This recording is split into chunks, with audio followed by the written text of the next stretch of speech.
Welcome to the Grand-Interdimensional Library, an infinite archive of every story, every crisis, and every legend woven across the multiverse. I'm your host and librarian, Hermiteer, and it is my honor to be your guide for today. So, before we get started, allow me to explain where exactly you have found yourself. Here, in the Grand-Interdimensional Library, the chronicles of countless worlds are preserved. The rise and fall of empires, the struggles of heroes, and the emergence of crises that have tested civilizations beyond reckoning. From battles in the void to dark, apocalyptic invasions, each tale is carefully catalogued for those daring enough to seek them. So, for every world you have known, and many more you have not, the Grand-Interdimensional Library is a bridge across realities, holding the stories for those who have shaped history, and those who have dared defy their fates. It is a place of knowledge, mystery, and endless discovery. So please step carefully, my dear visitor, and do not thread too far away, for each story here is alive, and if you are lost, you may find a fate much like mine. But today, we will be exploring one of the 4 current crises in the video game universe known as Stellaris, the Prethoryn Scourge. Imagine a vast, sentient hive mind, a swarm of biomechanical terror, hailing from beyond the galactic rim. The Prethoryn Scourge, a species unlike any other, arrived uninvited, driven by one singular purpose: total consumption. As they invaded, entire worlds were overran and transformed into breeding grounds. This crisis, one of Stellaris' ultimate challenges, forces empires to unite against an enemy that does not negotiate, does not rest, and will not be stopped until every trace of life is devoured, or they themselves are exterminated.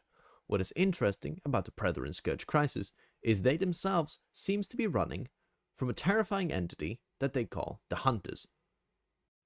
When the Prethoryn Scourge makes its appearance, a unique and ominous message is broadcast to all players announcing the arrival of the coming storm. This moment is later marked by a terrifying sight: huge organic vessels that tear through the galactic boundary, and their entry points, termed infestation points, are designated on the galactic map. From here, the Prethoryn fleets begin their invasion, with the ultimate goal of transforming habitable planets into nests to spawn more of their kind, but this will prove to only be a vanguard. 200 to 600 days after the vanguard arrives, the main invasion fleet will arrive at the center in each vanguard system, and this is when it starts to get really bad.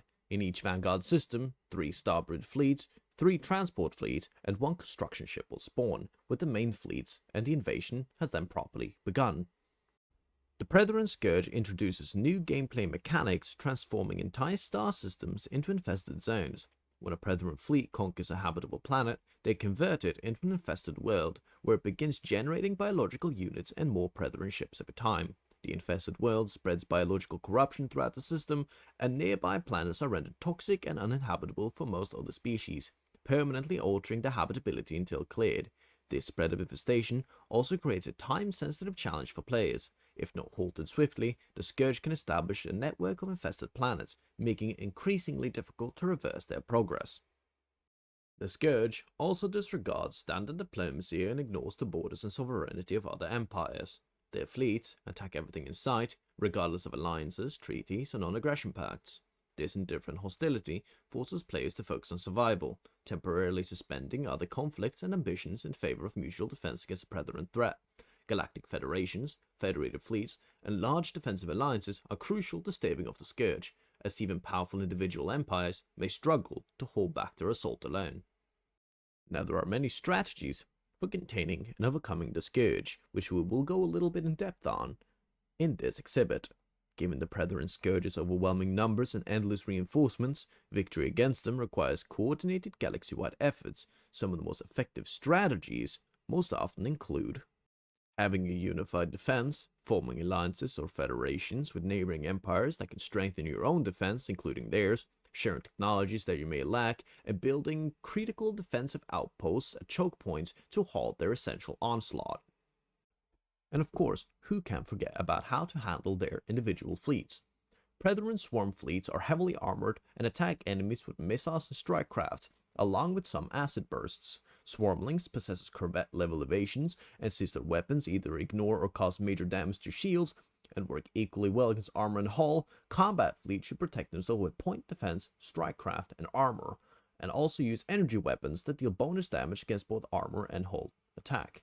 Arc emitters are well as well, and if you build arc emitter battleships, hangars will be a naturally good support weapon for them. Once the Prethoryn Scourge is defeated, the galaxy is left permanently altered. Formerly habitable worlds are left scarred, populations have been decimated, and once great empires may lay in ruin. However, defeating the Scourge often leads to a period of rebuilding and reshaping the galaxy. Some empires that have successfully repelled the invasion may emerge as powerful hegemons, while others may fall into decline or disrepair. It has been an utmost pleasure to be your host during this exhibit. Please remember to subscribe to support our library, and may I see you again when we explore further lores in our deepest archives.